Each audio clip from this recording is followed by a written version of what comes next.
ہمارے مولوی لوگ بھی کوشش کرتے کہ انگلش پڑھا دو، انگلش کے پتہ نہیں وہ ٹیوشن سینٹر قائم کرو، سمجھے۔ انگریزی جب ہمیں نہیں آئے گی، انگریزی تو دین کی ہم ترجمانی کیسے کریں گے، دین لوگوں کو کیسے سمجھائیں گے انگریزی۔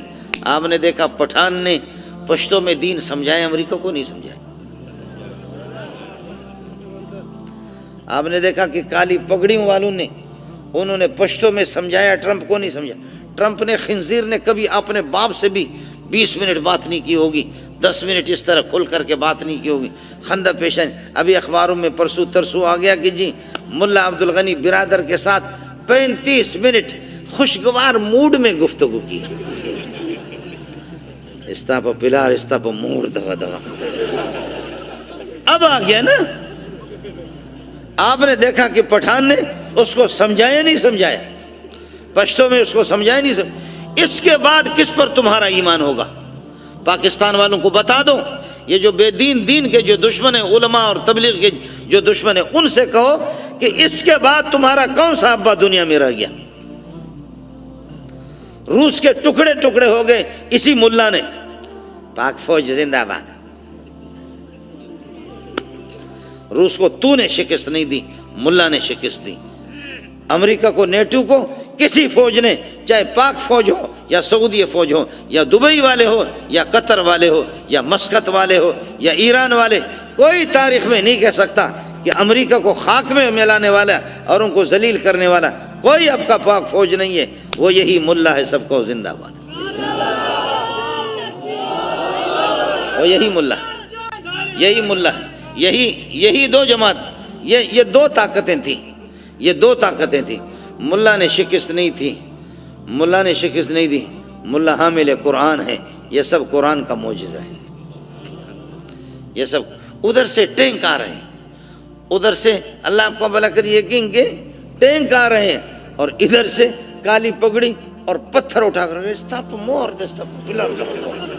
ایسی دیکھ کر آدمی کو ہنسی آتی ہے کہ اللہ کا بندہ ادھر سے ٹینک اور توپ وہ لا رہے ہیں اور ادھر سے یہ پتھر اٹھا کر آ جاؤ۔ آپ نے دیکھا کہ اپنا جو ہے نا کناہٹ رگڑ کر کے بھاگا یہاں سے، زمین میں رگڑ کر کے، ناک اپنا رگڑ کر۔ اس کے بعد امریکہ زندہ باد، اس کے بعد روس زندہ باد۔ اگر کوئی کہے گا خدا اس کو سمجھائے، ہم لوگ اس کو سمجھا نہیں سکتے۔ خدا اس کو سمجھائے، ہم لوگ نہیں سمجھاتے۔ اللہ کے فضل و کرم سے مستقبل انشاءاللہ آپ کا ہے۔ مسلمان متفق ہو جائیں، اکٹھے ہو جائیں، اللہ آپ کو ترقی دے دے۔ کوئی مولوی آپ کے راستے میں رکاوٹ نہیں بنے گا کہ پیسہ نہ کماؤ، پراپرٹی جمع نہ کرو، جائیداد جمع نہ کر دو، اپنا حلال کمائی نہ کرو۔ کوئی ملا آپ کو نہیں کہے گا کہ سارے کے سارے مولوی بن جاؤ، نہیں۔ اتنا تو ضروری ہے کہ کم از کم اپنے خالق کو پہچاننے والے ہم بن جائیں، اپنے رب کو تو پہچاننے والے بن جائیں۔ حلال و حرام کو ناظرہ اپنے بچوں کو تو پڑھاؤ۔ بچے ہمارے پٹھانوں کے اور بلوچوں کے ایسی انگریزی بولتے ہیں لگتا ہے کہ ان کی ماں انگریز ہے۔ پٹھان ایسی انگریزی بولتے ہیں اور بلوچ ایسے انگریزی بولتے ہیں، باقی ہمارے وزیر اعظم کا حال یہی ہے،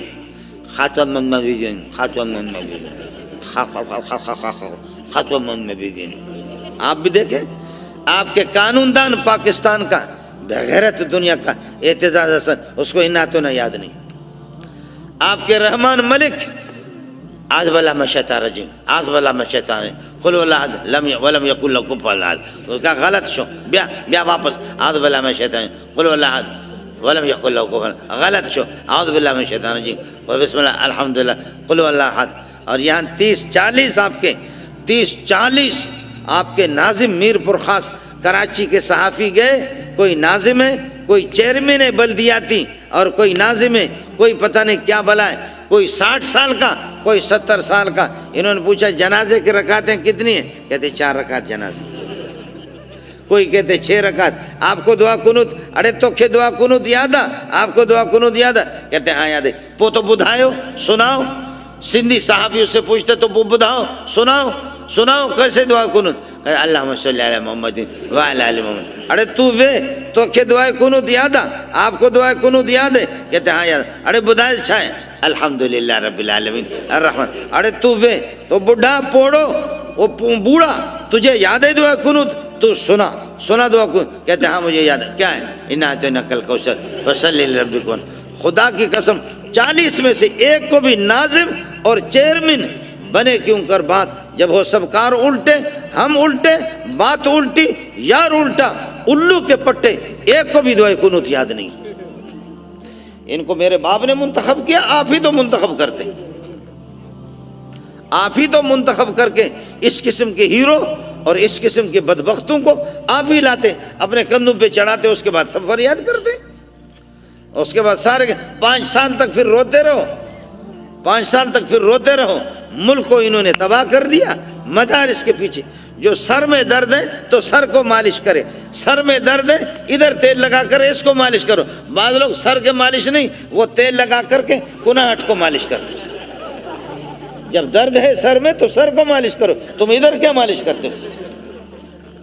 لوگوں کو روٹی نہیں، اسپتال نہیں، بجلی نہیں، پانی نہیں، نوکری نہیں، ملازمت نہیں، کچھ نہیں. پریشان ہے لوگ. دینا ہے تو روٹی دے دے، نوکری دے دے، ملازمت دے دے، وہ نہیں دیتا. جو بھی آتا ہے کہتے ہیں مولوی کی اصلاح کریں گے، مدرسے کی اصلاح کریں گے. چپ سے ملا سڑائی، مولوی خاموش ہو جاؤ، مولوی کو ٹھیک کریں گے. مولوی کو تیرا باپ ٹھیک کرے گا، چرسی کا بچہ؟ تو مولوی تو اپنے کام سے کام رکھ. سبحان اللہ، سمجھ میں نہیں آتا. جو کام کرنے کے نالائق قسم کے لوگ، بعض لوگ اس قسم کے ہوتے ہیں. اللہ اچھا چندہ لوگ دیں، حساب لے لیں گے مولوی سے، حساب لے. تو پیسہ دے پھر حساب لے. ہمارے ہاں بلوچوں میں ایک آدمی لکڑی توڑ رہا، کس کر کے لکڑی کو مارتا کلاڑا، دوسرا ادھر یہ ادھر کہتا ہے، وہ کہتے ہیں یہ ایسے مارتا ہے، وہ کہتے ہیں پھر یہ ادھر مارتا ہے، وہ کہتے ہیں. تو کہتے بھائی لکڑی تو میں توڑ رہا ہوں، تجھے کیا خارش ہو رہی ہے؟ تو ہی کر رہا ہے. پیسے جو مسلمان دیتے ہیں، زکوٰۃ دیتے ہیں، ایک فریض اپنا، تو تجھے کیا خارش ہو رہی؟ تو دے پھر ہم سے حساب لے. سبحان اللہ. دین دشمن، علماء دشمن، حیا کے دشمن، شرم کے دشمن، قرآن کے دشمن اور نبی کے سنتوں کے دشمن. اس لیے مسلمانوں، میں یہ نہیں کہتا آپ سارے مولوی بن جاؤ، میں یہ نہیں کہتا سارے کے سارے تبلیغ میں نکل جاؤ، اپنے رب کو پہچاننے والے بن جاؤ. کم از کم میرے گھر میں 10-12 افراد کی آبادی ہے، 1-2 بچے میرے صبح کو ہمارے گھر میں سے کوئی یاسین شریف کی تو تلاوت کرے، کوئی سورہ تبارک الذی کی عشاء کو تلاوت کرے، مغرب کے بعد اور سورہ واقعہ کو کوئی ایک تو تلاوت کرے. گھر میں میرا قرآن وہ بالکل بند ہے. قرآن کو میں نے رکھا، ادھر سے ٹیلی ویژن ننگی تصویریں بھی چلتی ہیں، ادھر وہ چلتا ہے. قرآن کہتا ہے یا اس کو نکال یا مجھے نکال. یہاں گانے بھی چلتے ہیں، اس بے حیائی کو نکال یا مجھے حیادار کو نکال، میں تو حیا والا اللہ کا کلام ہوں. اس لیے دوستوں سے گزارش ہے، چاہے ملا کی بات آپ کو سمجھ میں آئے یا نہ آئے، لیکن اللہ کے لیے اللہ کو پہچاننے والے بن جاؤ. ادھر رہنا کسی کو بھی نہیں ہے. اس لیے اپنے بچوں کو ناظر قرآن تو پڑھا دو. علماء کے ساتھ آپ کا تعلق، تبلیغیوں کے ساتھ آپ کا تعلق، دینداروں کے ساتھ آپ کا تعلق. یہ مولوی نے آپ کی ترقی کو روکا بھی نہیں ہے، آپ کے ملک کے ترقی کو نہیں روکا ہے ان بے حیائیوں نے. میرے نبی نے فرمایا ما فشى الزنا فی قوم الا اہلکم. جس قوم کے اندر بے حیائی ہو وہاں ہلاکت اور تباہی آ جاتی ہے. علماء اکرام کے نیو بیانات سننے کے لیے آپ ہمارے فیس بک پیج کو لائک کریں اور ہمارے یوٹیوب چینل کو سبسکرائب کر کے بیل آئیکن پر کلک کیجیے. اپنی نیک دعاؤں اور تمناؤں میں ادارہ سعد نشریات کو یاد رکھیں. شکریہ. علماء حق کی آواز، سعد نشریات.